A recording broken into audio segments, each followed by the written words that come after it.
नमस्कार, स्वागत है आप सभी का। मैं हूं आपके साथ तान्या वर्मा। तो चलिए शुरुआत करेंगे उत्तराखंड के इस खास बुलेटिन की। कैबिनेट मंत्री गणेश जोशी ने राज्य सरकार के 3 वर्ष पूरे होने के उपलक्ष्य में मसूरी विधानसभा क्षेत्र में आगामी 29 मार्च को सर्वे स्टेडियम हाथीबड़कला में आयोजित होने वाली बहुउद्देशीय शिविर की तैयारियों के संबंध में कार्यक्रम स्थल सर्वे स्टेडियम हाथीबड़कला का निरीक्षण कर तैयारियों का जायजा लिया।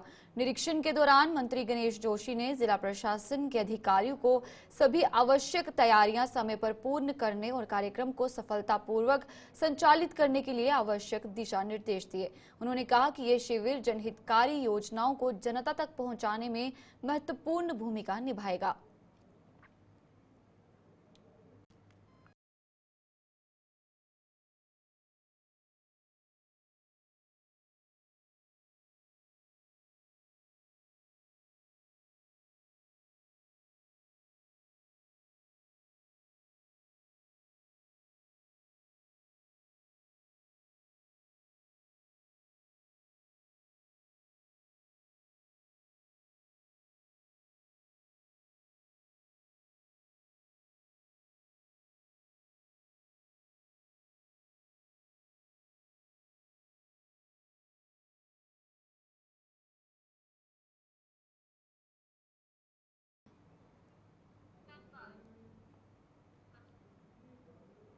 चलिए सीधा रुख करेंगे देहरादून। सीएम पुष्कर सिंह धामी नियुक्ति पत्र वितरण कर रहे हैं, आइए देखते हैं।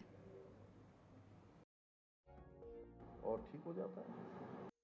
मैं तो कहता हूं कि ये बुरा भी नहीं है। जैसे बहुत लोग कहते हैं कि अरे टैबलेट नहीं खाना चाहिए, दवाई नहीं लेनी चाहिए। मैं ऐसा मानता हूं कि लंबे समय तक बीमारी बनी रहती है। पता नहीं अब कब तक शरीर जो है प्रतिरोधक क्षमता खड़ी करेगा। मेडिकल साइंस क्या कहता है मैं नहीं जानता, लेकिन मेरी ऐसी सोच है कि वे थोड़ा बीमार हुए, एक टैबलेट लिया, आप ठीक हो गए, बढ़िया अपने काम पर लग जाइए। क्या जरूरी है लंबे समय तक। और हर एक व्यक्ति के जो शरीर का केमिस्ट्री है वो अलग अलग होती है। कोई वैसे ही ठीक हो जाता है, बिना दवाई खाए भी ठीक हो जाता है, लेकिन कुछ लोग लंबे समय तक ठीक नहीं होते। ऐसे बहुत सारी चीजें हैं। तो इसलिए नर्सेज के बारे में अगर मैं कहूं तो वो केवल उपचार ही नहीं बल्कि आत्मविश्वास भी देते हैं, मानसिक संबल को बनाए रखने में महत्वपूर्ण भूमिका निभाते हैं। अभी डॉक्टर किसका नाम ले रहे थे राजेश जी आप? Florence Nightingale. इनकी कहानी तो सबको पता ही होगी। कितनों को पता है? सबको पता है, उधर भी ऊपर भी। चलिए बहुत अच्छा। तो आप सभी को उनकी भांति नर्सिंग के काम को आगे बढ़ाना है।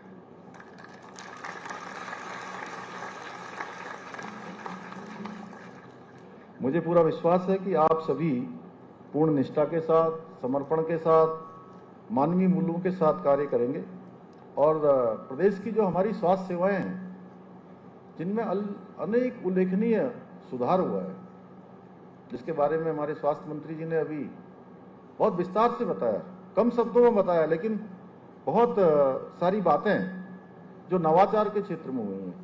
वास्तव में बहुत बार हो सकता है कि हम लोग उसका उतना प्रचार भी नहीं कर पाए हों, हम लोगों को न भी बता पाए हों, लेकिन इन 3 सालों में बात करेंगे तो एक लंबी दूरी हमने स्वास्थ्य के क्षेत्र में हमने जो है तय की है।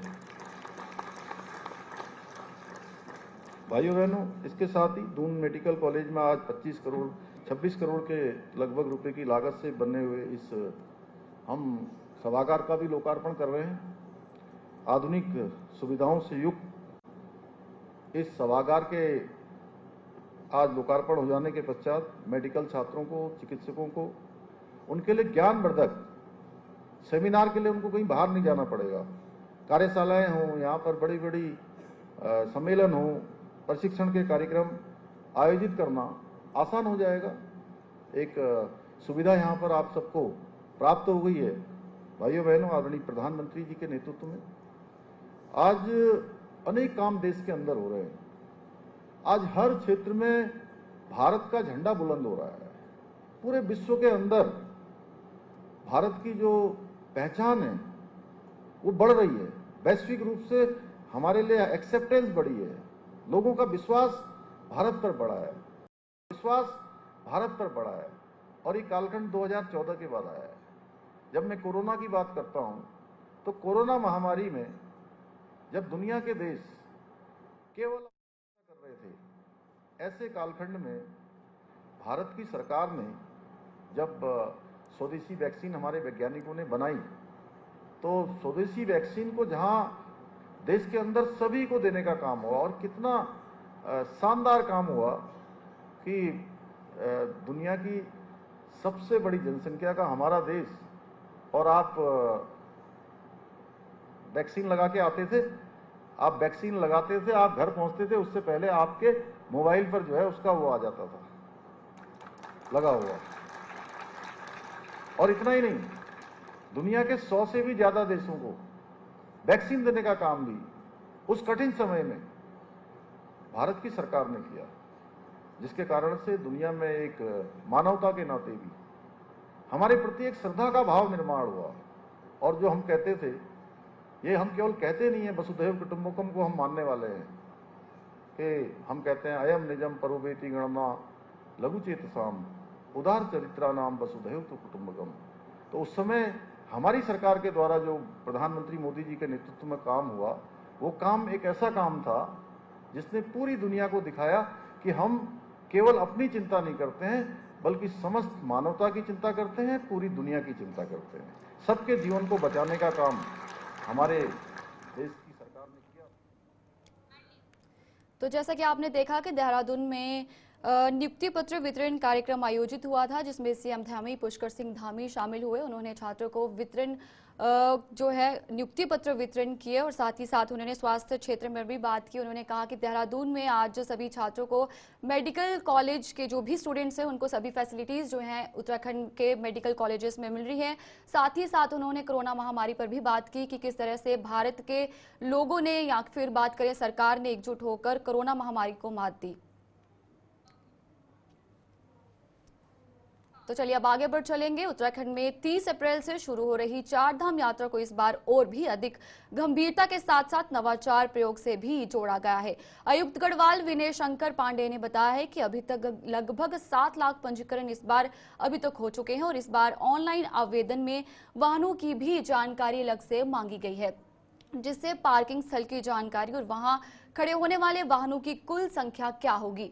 यात्री अधिक आने की स्थिति में अलग से नए होल्डिंग एरिया बनाए गए हैं, जिसमें हरिद्वार, ऋषिकेश, ब्यासी, रुद्रप्रयाग शामिल हैं। इसके साथ ही साथ इस बार यात्रा मार्ग के प्रत्येक अहम पड़ाव और पार्किंग एरिया में 10 किलोमीटर के इलाके में पुलिस मोबाइल टीम पार्किंग और वाहनों को सही तरीके से पार्क कराएगा।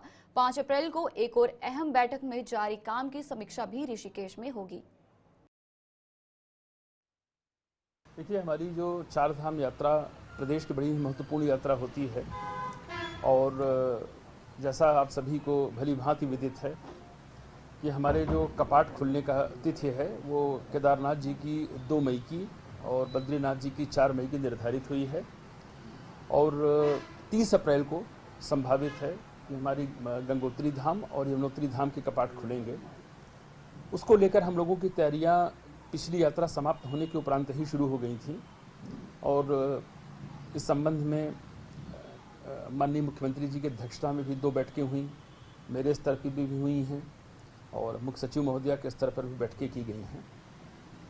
इस बार की यात्रा में हम लोगों का जो विशेष फोकस है वो ये है कि पिछली बार की यात्रा के दौरान शुरुआती कुछ दिनों में हम लोगों को अचानक आई हुई काफ़ी भीड़ से थोड़ी प्रशासन को भी सामने चुनौतियां आई थी।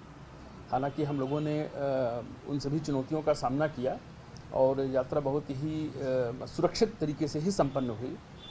इस बार रजिस्ट्रेशन आप सभी जानते हैं काफ़ी इन एडवांस शुरू कर दिया गया है और प्रतिदिन जो भी रजिस्ट्रेशन हो रहे हैं उसका हम लोग प्रॉपर असेसमेंट भी कर रहे हैं। जैसे मैं आज की तारीख में आपको बताने के लिए बिल्कुल मैं सक्षम हूँ कि जो 6,41,000 का रजिस्ट्रेशन का फिगर था डे बिफोर यस्टरडे का, उसमें हम लोगों ने एक कॉलम ये भी बना रखा था कि मोड ऑफ ट्रांसपोर्टेशन क्या होगा, आप कैसे आएंगे। तो उसके मुताबिक लगभग 7,500 वाहनों का एक आकलन आया है कि जो 6,41,000 लोगों ने अपना रजिस्ट्रेशन किया है उसमें 7,500 वाहन आएंगे। ये वाहन अपने निजी वाहन हैं।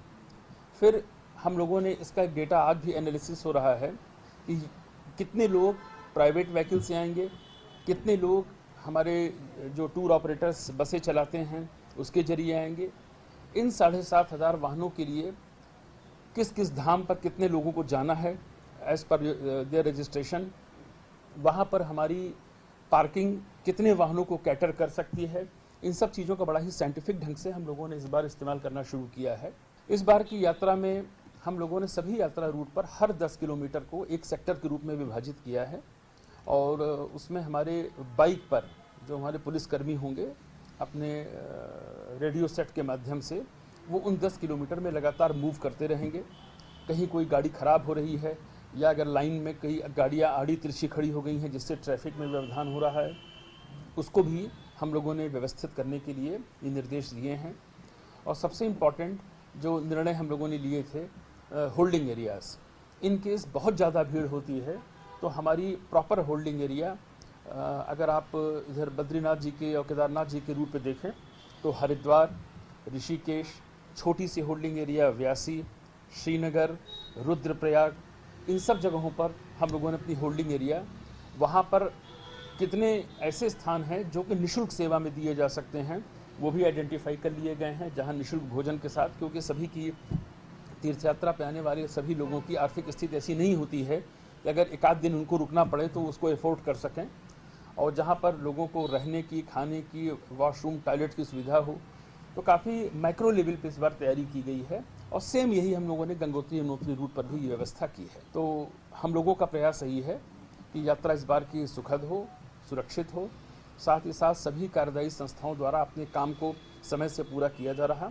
और एक इसकी रिव्यू मीटिंग 5 अप्रैल को मैंने पुनः ऋषिकेश का जो हमारा ट्रांजिट ऑफिस है यात्रा का, वहाँ मैंने पुनः एक बैठक रखी है। अब तक की गई तैयारियों की एक समीक्षा उसमें की जाएगी। जनपदों को एज पर देयर डिमांड धनराशि भी पर्यटन विभाग द्वारा दी जा चुकी है। सभी जगह निर्माण कार्य और मूलभूत सुविधाएं जो हैं वो लगातार पूरी की जा रही हैं। माननीय मुख्यमंत्री जी लगातार इसकी मॉनिटरिंग कर रहे हैं और दिन प्रतिदिन की प्रगति से उनको हम लोग। उत्तराखंड राज्य में अवैध मदरसों पर ताबड़तोड़ कार्रवाई जारी है। पिछले एक महीने के भीतर प्रदेश के कई जिलों में 136 अवैध मदरसों पर सीलिंग की कार्रवाई की जा चुकी है। सबसे अधिक उधम सिंह नगर जिले में 64 मदरसों को सील किया गया है। सरकारी आंकड़ों के अनुसार प्रदेश में 450 मदरसे ऐसे हैं जो मदरसा बोर्ड से रजिस्टर्ड हैं, लेकिन लगभग 500 मदरसे ऐसे हैं जो बिना रजिस्टर्ड अवैध रूप से संचालित हो रहे हैं, जिसके चलते प्रदेश भर में अवैध मदरसों के खिलाफ ताबड़तोड़ कार्रवाई की जा रही है। इस कार्रवाई से यहां एक और अवैध मदरसे तो सील हो रहे हैं, तो वहीं दूसरी ओर इन मदरसों में पढ़ने वाले बच्चों की पढ़ाई पर भी संकट पैदा हो रहा है। शिक्षा महानिदेशक वंशीधर तिवारी ने कहा है कि प्रदेश में 2 तरह के मदरसे संचालित हो रहे हैं। पहले जो मदरसा बोर्ड से रजिस्टर्ड है और दूसरे जो मदद से मदरसा बोर्ड से रजिस्टर्ड नहीं है। लिहाजा ऐसे छात्रों के लिए 2 तरह के विकल्प हैं। पहले तो वे मदरसा बोर्ड से रजिस्टर्ड मदरसे में पढ़ाई कर सकते हैं, तो वही दूसरा शिक्षा विभाग के सरकारी स्कूलों में पढ़ाई कर सकते हैं, जो कि निःशुल्क है। जल्द ही शिक्षा विभाग में प्रवेश यानी कि एडमिशन की प्रक्रिया भी शुरू होने वाली है। कि 2 तरह के मदरसे इसमें पूर्व में भी बात हुई थी। एक तो जो मदरसा बोर्ड से एफिलिएटेड हैं और दूसरे जो इस तरह के हैं जो एफिलिएशन उनका नहीं है।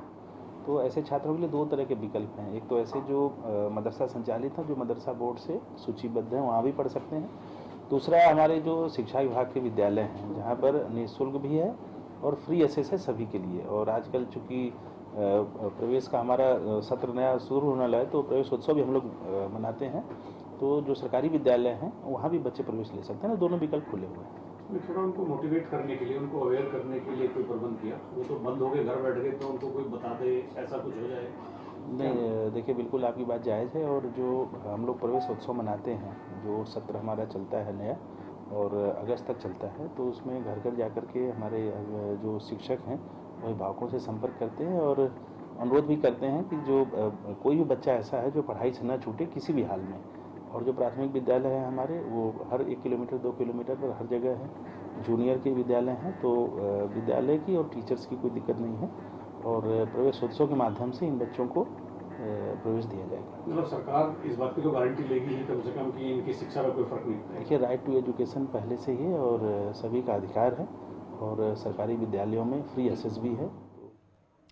उत्तराखंड में इन दिनों एक वायरल चिट्ठी की चर्चा है जिसमें कि राजनीतिक पारा गर्म किया हुआ है। चिट्ठी में पूर्व अध्यक्ष प्रीतम सिंह की शिकायत आलमगीर से की गई है और हालांकि हल्ला मचने पर वायरल चिट्ठी से कांग्रेस अध्यक्ष करण महारा ने बताया है कि अपने पल्ला झाड़ लिया है और उनका साफ कहना है कि ये चिट्ठी उन्होंने नहीं लिखी है। कांग्रेस प्रदेश अध्यक्ष ने कहा कि ये वो ही स्लीपर सेल का कारनामा है जिसका जिक्र राहुल गांधी कर रहे हैं। देखिए, राहुल गांधी, क्या वो चिट्ठी आपकी है? मेरी चिट्ठी नहीं है। मैं कह रहा हूँ ये किसी की कलाकारी है और राहुल गांधी जी ने जो बात अभी कुछ दिन पहले कही कि कुछ स्लीपिंग सेल हैं, ये उस बात की पुष्टि करता है।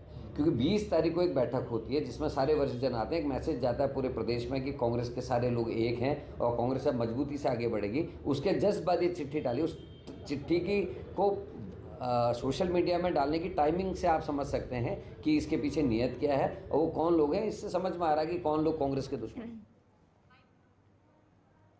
हल्द्वानी नगर निगम के पहले बोर्ड बैठक में आज 29 प्रस्ताव पर 163 करोड़ रुपए के बजट पर चर्चा करते हुए प्रस्ताव पास किए गए। इसके अलावा कई पार्षदों ने अपने अपने क्षेत्र में नई स्ट्रीट लाइट लगाने, लाइब्रेरी खोलने, पार्कों को सुधारने सहित सड़क व नालियों के निर्माण की मांग रखी, जिस पर मेयर गजराज विश्व ने सभी पार्षदों को जल्द निर्माण कार्यों को पूरा करने और नए प्रस्तावों पर कार्य शुरू करने सहित स्ट्रीट लाइटों को लगाए जाने के आश्वासन दिए।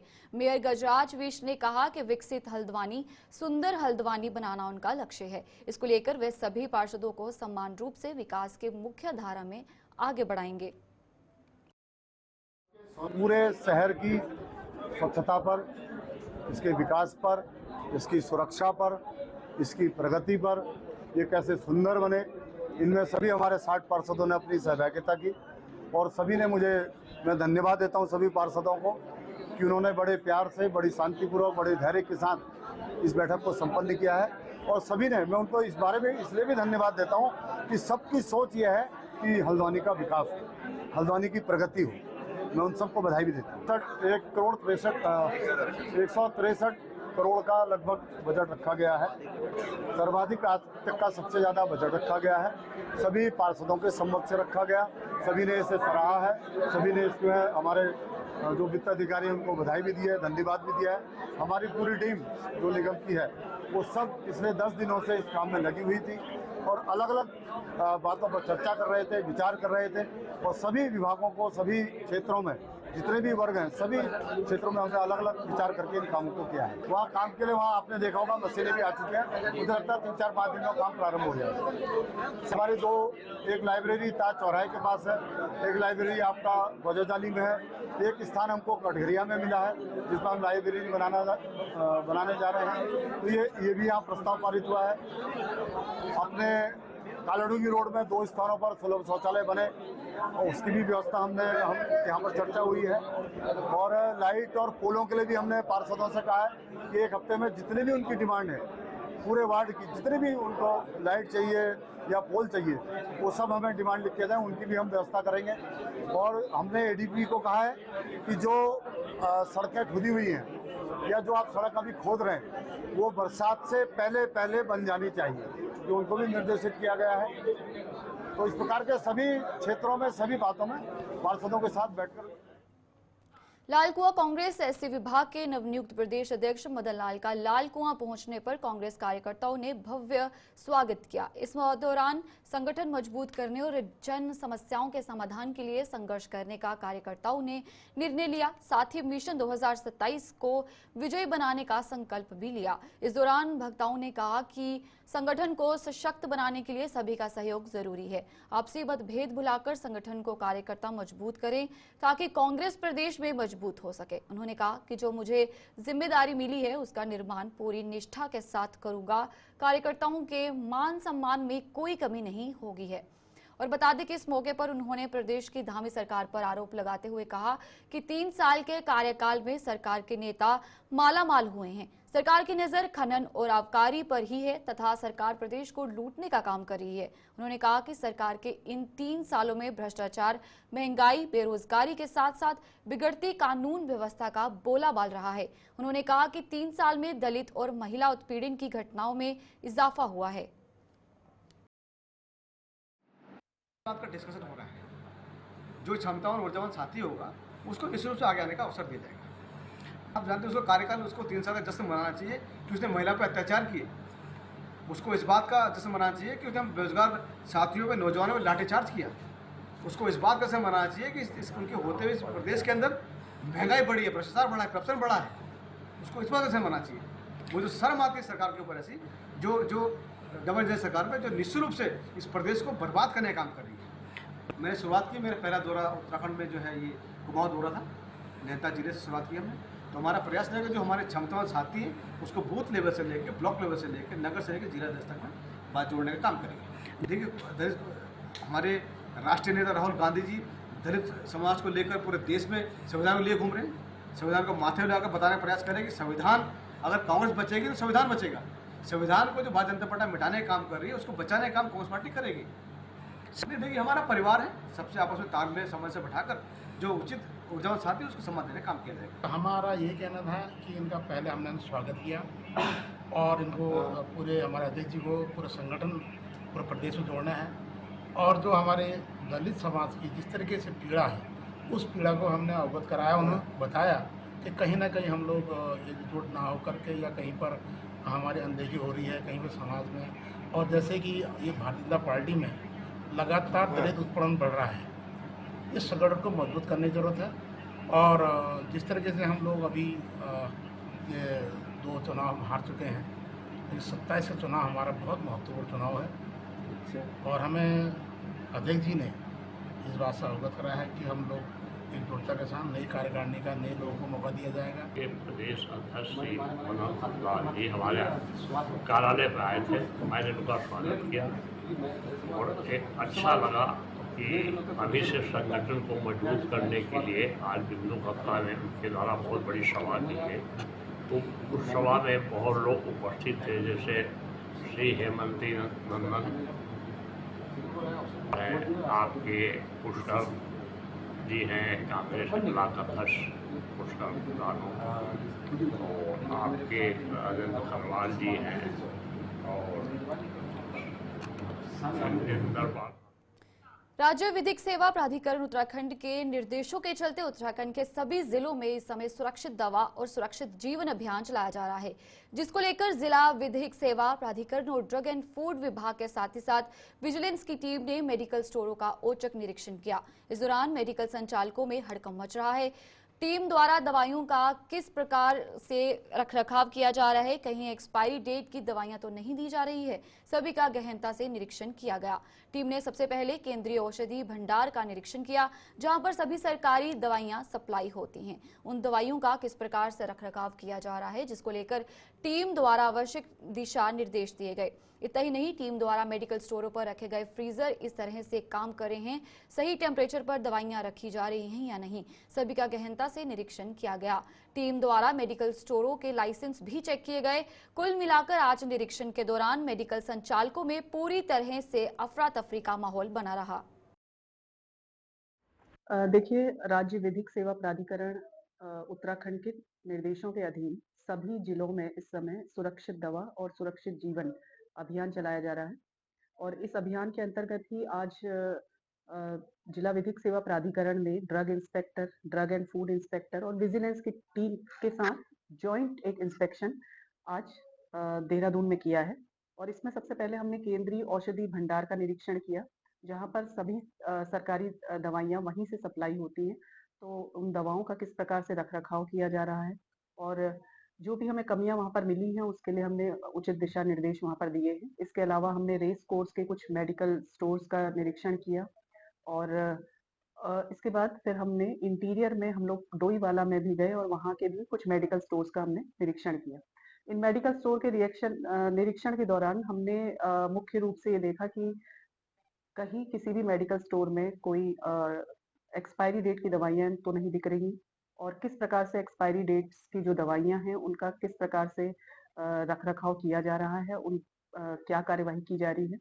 और इसके अलावा जो वैक्सीन्स या अन्य दवाइयाँ हैं जिनको एक पर्टिकुलर टेम्परेचर पर रखा जाना चाहिए, तो क्या उनके फ्रीजर इस तरह से सही काम कर रहे हैं, सही टेम्परेचर पर दवाइयाँ रखी जा रही हैं या नहीं रखी जा रही हैं, उनके लाइसेंस हमारे द्वारा चेक किए गए हैं। और इसके अलावा जो भी नार्कोटिक्स की दवाइयाँ हैं, उस पे भी हम लोगों ने सभी मेडिकल स्टोर में ये सब जानकारियाँ ली। चलिए, उत्तराखंड के इस खास बुलेटिन में फिलहाल इतना ही। मुझे दीजिए इजाजत। नमस्कार।